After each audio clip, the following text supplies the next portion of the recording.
Baik, Assalamualaikum warahmatullahi wabarakatuh. Mari kita awali dengan bacaan basmalah. Bismillahirrahmanirrahim. Kita lanjutkan kajian kita di halaman 13 ya Wah. Terakhir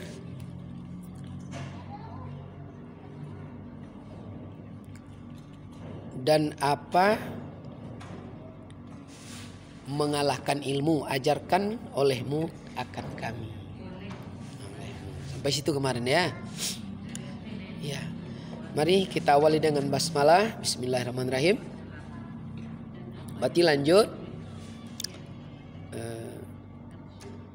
Jawabannya sudah kemarin Bu?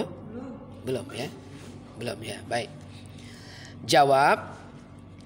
Bermula yang mengalahkan ilmu itu yaitu nafsu. Nafsu. Jadi nafsu kalah ilmu. Ada dulu Napoleon. Napoleon gagah di medan perang, tunduk di bawah kangkangan katanya. Itu nafsu. Nafsu. Dan kisah yang paling menyedihkan kemarin yang mengalahkan ilmu tu nafsu adalah kisah Syekh Bersisah. Masih ingat ya? Nah, tuh. Kisah Syekh Bersisah gara-gara nafsu akhirnya mati dalam keadaan tersesat. Lanjut ya. Soal. Dan apa yang boleh mengalahkan nafsu? Berilah fatwa. Beri fatwanya. Yang mengalahkan nafsu. Jawab. Yang mengalahkan nafsu yaitu takut akan Allah Ta'ala, akan sebenar-benar takut. Bagaimana takut akan Allah Ta'ala sebenar-benar takut? Kita tidak bisa lari dari Allah 1 detik. Kemarin perumpamaannya di dalam kitab Ma'rifat dijelaskan pada halaman berapa kemarin itu? Kitab Ma'rifat halaman 8. Kalau buka kitab Ma'rifat halaman 8. Wa huwa ma'akum aina ma kuntum. Itu dibahas di situ. Artinya Allah Ta'ala serta kamu barang di mana kamu berada. Allah Ta'ala beserta kamu di mana saja kamu berada. Bagaimana maksudnya mendatangkan takut? Kita perumpamakan masjid kita ini ruangan besar. Ruangan besar, betul? Ruangan besar. Kenapa? Karena dia besar, kita kecil. Jadi kalau berdunia, dunia besar, cari Indonesia, kecil. Indonesia besar, cari Sumatera, kecil lagi. Sumatera, cari Riau, kecil lagi. Riau, cari Pekanbaru, kecil lagi. Pekanbaru, cari Marpoen Damai. Marpoen Damai, cari Masjid Munawwarah Al-Khairat. Begitu kecilnya. Allah sekarang besar. Nah, perumpamaan masjid besar dari kita. Kita di dalamnya. Kalau Ridwan berdiri di sini, duduk di sini, Ridwan di dalam masjid. Tetap dalam masjid? Tetap. Pergi ke sana? Dalam masjid. Pergi ke sudut tu? Dalam masjid. Ke mi'raj? Dalam masjid. Dimanapun Ridwan duduk, dimanapun berdiri, Allah besertanya. Bisa dimahami? Keyakinan inilah yang membuatkan manusia takut yang bisa mengalahkan nafsu. Tidak bisa kita tidak diketahui oleh Allah selama kita di dalamnya. Kapan tidak diketahui Allah? Jangan di alam Allah. Maka sampai kepada keyakinan tuntas ini disebut dalam pemahamannya ad-dunya sijnul mu'min wa jannatul kafir. Dunia itu laksana penjara bagi orang yang sempurna keyakinannya dan sorga bagi orang-orang yang kafir. Tidak bisa lari kita. Mau buat apa kita? Jadi kalau kita dalam masjid, kita punya keyakinan CCTV-nya ada. CCTV masjid mungkin yang nampak. CCTV Allah ada udara, ada cahaya, ada sinar, ada pasir, ada rumput, ada pepohonan. Itu CCTV-nya. Kalau dalam masjid ini tinggal dompet kawan di sini. Di dalam itu ada uang. Tinggal cincin, ada tinggal cincin lagi. Ada tinggal macam-macam. Tapi kita tahu bahwa CCTV-nya aktif. Apakah kita akan mencurinya? Yakin tidak. Kenapa? Karena pasti bermasalah. Jadi kalau benar sampai sebenar-benar takut kepada Allah, dia Islam mati, yakin, maka tidak ada umat Islam itu yang pencuri. Tidak ada yang korupsi. Apalagi ijazah palsu. Tidak ada. Kenapa masih ada umat Islam? Dia perampok, dia berzina, dia berselingkuh, belum sampai sebenar-benar takut kepada Allah Subhanahu wa taala. Itulah yang bisa mengalahkan nafsu, sebenar-benar takut akan Allah Subhanahu wa taala.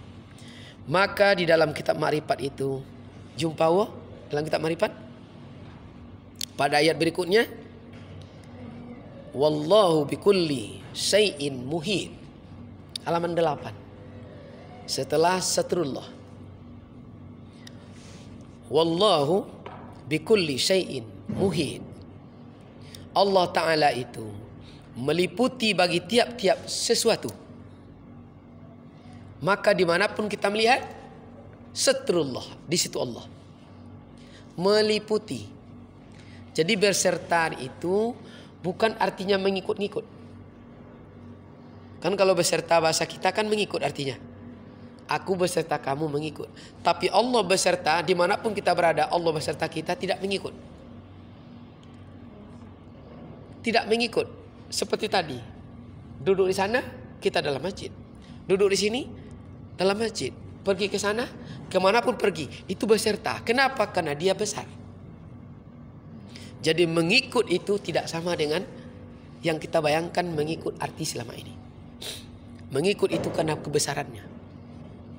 Maka dalam redaksi lain, tidak satu helai daun yang jatuh ke bumi ini kecuali di dalam pengetahuan Allah. Maka Allah itu bikulli syai'in muhit, dia meliputi segala sesuatu. Jadi meliputi itu seperti apa kira-kira? Bu Aida, ada besi. Sekarang besi ini dibakar. Yang membakar ini tentu api. Besi dibakar api, maka api meliputi besi. Begitu besi ini panas, merah, terkelupas dia, jatuh baranya. Yang disebut apa? Awas, api. Besi yang panas tidak disebut karena besi telah diliputi oleh api. Yang disebut adalah awas, api. Maka yang ada tidak disebut, yang tidak nampak atau tidak berwujud adanya waktu itu yang disebut. Itu meliputi. Bisa dapatnya, paham ya? Besi meliputi api. Atau contoh, iya. Api meliputi besi. Api meliputi besi. Jangan salah. Maka yang disebut api. Ya. Karena diliputi oleh api besi itu. Jadi artinya, gimana lagi contoh ya? Meliputi Kalau kita bercermin, yang cermin itu di mana letaknya? Cermin di mana letaknya? Di kaca. Ada kaca, dikasih cermin, sehingga bisa memantulkan. Yang aslinya mana? Kaca. Kaca atau cermin? Yang aslinya mana? Kaca. Jadinya asalnya kaca. Tapi karena diliputi oleh cermin, maka disebut cermin. Jemba cow mintawi joy. Maka ada si konal bapaknya biso banama wujudullah. Hai si cow mintawi si konal namanya biso. Si cermin terus. Jadi nampak terus oleh dia. Itu mentera-mentera dulu ya. Si cow mintawi. Le pernah dengar si cow mintawi ya? Jadi dia tidak pernah tersembunyi dalam ingatannya. Tidak pernah hilang ya, dalam penglihatan batinnya. Itu meliputi ya. Jadi kalau sudah meliputi, berarti sudah mempadukan yang di halaman tauhid. Meliputi itu artinya tauhid. Kemarin kan mengesahkan zat, mengesahkan sifat, mengesahkan asma, mengesahkan af'al. Mengesahkan itu berarti tauhid. Apa tauhid? Mensatukan. Bukan satu, mensatukan. Beda dia. Jadi kalau ini satu aqua, dua aqua, 3 tisu, 4 meja, 5 masjid. Mensatukan. Mensatukan zat, mensatukan sifat, mensatukan asma dan af'al. Bagaimana mensatukan? Air. Air berasal dari cahaya Nur Muhammad. Nur Muhammad berasal dari Zatul Hayat. Mensatukan satu asal, namanya usuluddin. Pandang lagi kayu. Kayu berasal dari bumi. Bumi tumbuh di bumi, kayu tumbuh di bumi, bumi hidup oleh air. Wa anzala minas sama'i ma'a paharaj. Air berasal dari Nur Muhammad. Nur Muhammad berasal dari Allah. Mensatukan. Maka kemanapun kita melihat wujud Allah, karena satu dia. Jadi anak Awi Nur ada 6. 6 buah. Ompeknya. Allah 6 ya. 6 ompek. Kalau nampak cucu, nampak dah wajah Awi Nur? Jangan kena anak cucunya nampak. Nampak wajah. Karena kita udah kenal dengannya. Dan maka awaluddin ma'rifatullah. Itu mensatukan. Jadi kemanapun melihat, yang nampak sat Allah. Maka tidak berani kita menghina. Menghina anak Awi Nur nomor kecil sama menghina Allah. Betul? Mengatakan buah lengkeng tu tidak enak, berarti menghina Allah lewat lengkeng kafir yang menciptakan lengkeng Allah. Tauhid mensatukan. Jadi bukan satu, mensatukan. Tauhid itu mensatukan. Itulah yang membuatkan bisa mengalahkan nafsu, sebenar-benar takut kepada Allah SWT. Jadi tidak bisa kita berbuat sebesar zarrah pun di alam ini, semuanya telah diketahui Allah. Tak beranilah kita mencibir kawan dari belakang. Yang maha melihat ada. Dia sesama makhluk, dia ciptaan Allah. Ada ragu? Tak lanjut? Lanjut. Ancaklah bunyi ya.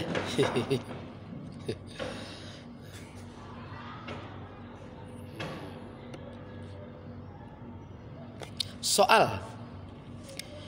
Dan mana kesudahan ilmu? kesudahan ilmu? Jawab. Adapun kesudahan ilmu itu kembali kepada asal, yaitu sedia kala. Itulah kesudahan ilmu, kembali kepada asal. Jadi kalau kembali kepada asal, dia akan merasakan ilmunya. Karena asal tentu berasal dari Allah. Maka jatuh kepada itu disebut pana. Maka siapa mempanakan diri, qadimlah Allah atas dirinya.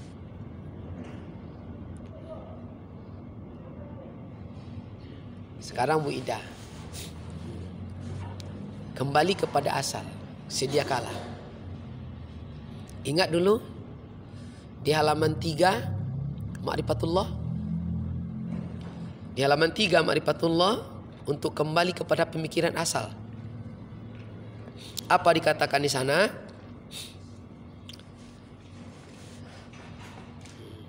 Setelah pemikiran hadis tentang innallaha khalaqa qablal asya nurun nabiyyika. Itu di halaman 1-nya.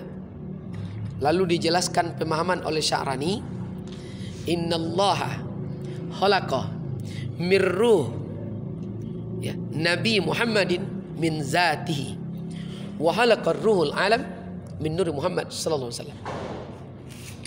Untuk asal segala sesuatu itu berasal dari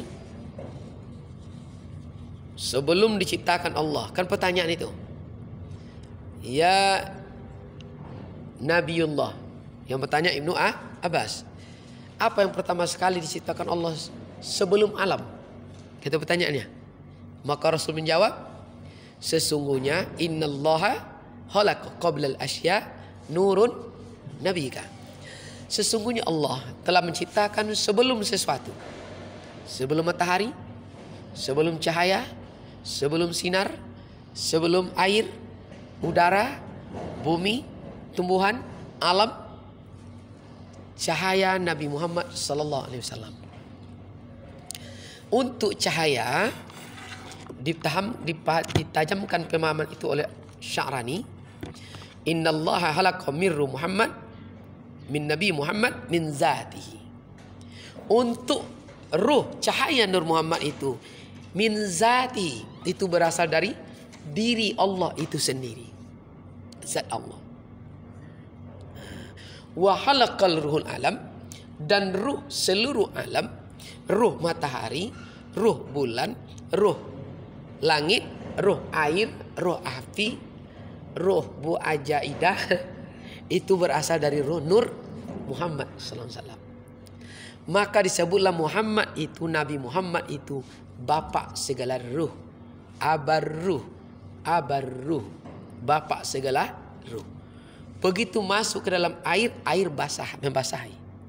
Masuk ke dalam pohon, pohon tumbuh. Masuk ke dalam api, api berkobar. Masuk ke dalam tubuh Adam, maka merasai sekalian tuh. Itulah sebenar diri manusia, rasa. Lalu di halaman 3 dipertajam seperti itu oleh ulama hakikat tentang zatul hayat itu sendiri. Siapa zatul hayat? Zat Allah, bukan zat hayyun. Apa kata ulama? Sebenar-benar diri itu tak kala merasai sekalian tubuh, maka bernamalah ia nyawa. Nyawa. Dan tak kala ia keluar masuk di tubuh, maka bernama ia nafas.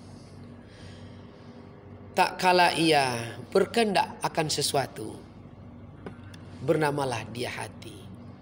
Dan tak kala ia ingin akan sesuatu, bernamalah nafsu.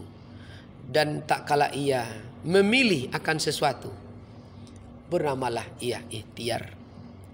Dan tak kala ia percaya dan yakin akan sesuatu, disebutlah bernama iman.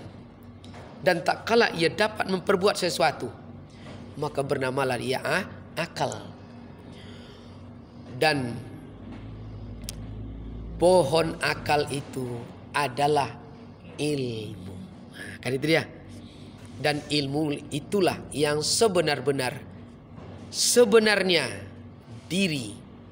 Dan kepada diri itulah zahirnya Rabbi. Zahiru Rabbi, batni abdi. Zahirnya Rabb itu hanyalah di dalam batin hambanya. Kembali ke sedia kala. Itulah kesudahan ilmu. Jadi kalau kembali ke sedia kala kesudahan ilmu, maka disebut pana kita. Pana itu adalah tingkat para aulia Allah, para wali Allah. Siapa mampu mempanakan diri, maka qadim Allah atas dirinya. Jadi penjelasan tajam membuka rahasia ini di ma'rifatullah. Kita ma'rifatullah dulu kan. Oh ini maksudnya. Itu dia. Penjelasan di situ dia, di ma'rifat tadi.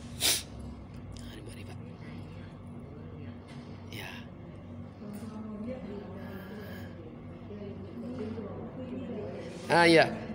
Tadi ditanya. Ya. Soal berikutnya lagi masih sama dibuat itu. Dan mana kesudahan makrifat? Kesudahan makrifat itu. Jawab. Adapun kesudahan makrifat itu, yaitu jahil akan dirinya. Apa jahil? Bodoh. Tidak ada kita. Selama ada diri kita, kita anggap ada diri kita, tidak sampai makrifat.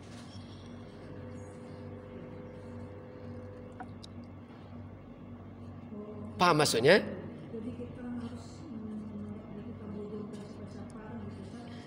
Jadi bodoh di situ, jahil di situ, jahil akan dirinya. Kesudahan makrifat itu adalah mentiadakan kita.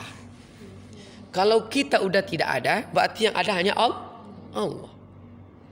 Jadi kalau bukan lagi, ini sekarang kesudahan makrifat itu adalah jahil akan dirinya. Ini Ridwan ambil air aqua gelas. Kalau duduk di level jahil akan dirinya, Allah sedang mengambil air. Allah ingin minum. Tapi bukan diucap seperti itu. Bagaimana datangnya kalimat Allah ingin minum? Tauhid lagi mensatukan sifat ma'ani dan ma'nawiyah. Kudrat, qadirun. Yang nampak mengangkat kita, yang punya kekuatan itu Allah. Jadi kalau bukan dia, tidak sanggup kita. Iradat, muridun. Yang nampak keinginan itu kita. Yang maha berkehendak itu muridun. Rabb. Jadi di situ ada ilmu, ada alimun. Sampai begitu mengangkat, maka terciptalah ada hamba, ada Rabb. Siapa yang hamba? Nih, yang nampak. Minum, bismillah. Siapa yang dapat rasa haus itu lagi? Rabbani. Ini tidak dapat apapun. Ini hamba namanya. Jadi mengatakan Allah ingin minum, bukan kata-katanya. Ini yang disebut jahil akan dirinya. Mentiadakan. Jadi tidak dia lagi. Tidak ada lagi diri ini. Maka disebut la qadirun, la muridun, la sami'un, la hayyun, la alimun, la basirun, la mutakallimun. Maka disebut level la haula quwata illa billah. As-salat itu seperti itu.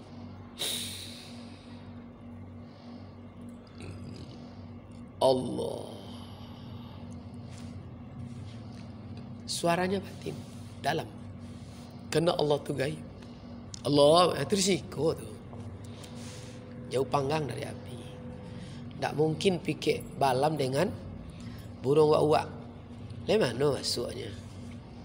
Balam je balam, punai je punai. Itu dia. Itu dia. Jadi jahil akan dirinya, tak ada lagi nampak dirinya. Yang nampak Allah saja. Allah yang berbuat. Maka terciptalah namanya rahasia anak kunci pertama. Apa dia? Kan 2 kemarin. Ingat ya Bu? Ibaratnya masjid ini besar, pintunya 1. Mana lebih besar masjid dari pintu? Bukan itu dia. Kecil pintu. Pintu itu ada kunci. Mana lebih besar kunci dari pintu? Antar pintu. Kunci dengan anak kunci, ada anak kunci. Mana lebih besar anak kunci dari kunci? Besar kunci. Anak kunci ada 2 tunas di situ. Tunas inilah yang membuatkan pintu itu terbuka. Tunas inilah yang membuatkan kita bisa masuk. Itulah kuncinya. Apa anak kunci itu? Segala aspek. Surga itu juga. Doa itu juga. Mantra. Asyhadu an la ilaha illallah Muhammadar Rasulullah. Tapi di level tauhid ini tidak seperti itu dia. Asyhadu an la ilaha illallah Allahumma salli ala Muhammad. Mana dia asyhadu an la ilaha illallah? Yang tadilah. Insani, menyaksikan kerja Rabbani setiap detik. Itu disebut syahadat. Kalau insani, tubuh menyaksikan pekerjaan Rabbani setiap detik. Rabbani tidak pernah berdusta. Rabbani tidak pernah berselingkuh. Rabbani tidak pernah mencuri. Rabbani tidak pernah buat yang palsu-palsu. Betul? Itu kita tuh. Maka tidak ada Allah. Jadi untuk mendapat hadir Allah, hilangkan kitanya. Hanya Allah yang berbuat. Maka itu disebut syahadat. Maka mengucap syahadat belum tentu dia bersyahadat. Apa buktinya? Itulah yang banyak kita tengok. Islam bersyahadat. Banyak korupsi kadang. Islam kotak impak pun hilang.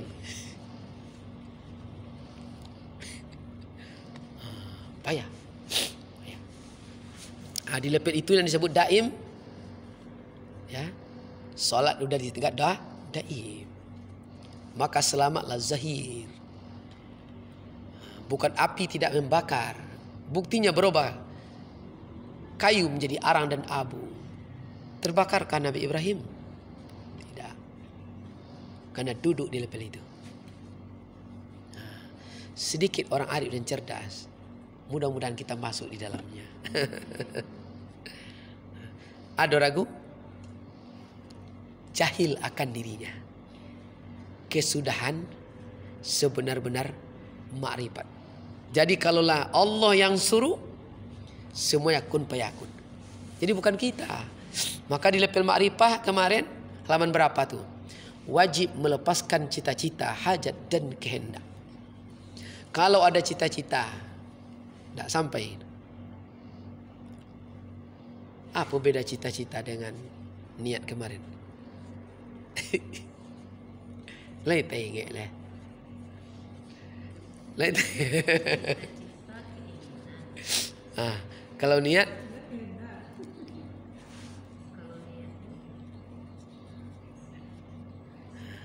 kan kemarin niat itu adalah qasdu qalbi. Menyengaja di dalam hati wa tiqrabil lisan. Kun dan fayakun. Niat itu adalah pasti. Niat itu adalah otomatis. Kalau niat minum, itulah niat pasti. Niat itu wajib otomatis tercipta. Maka disebut kun fayakun.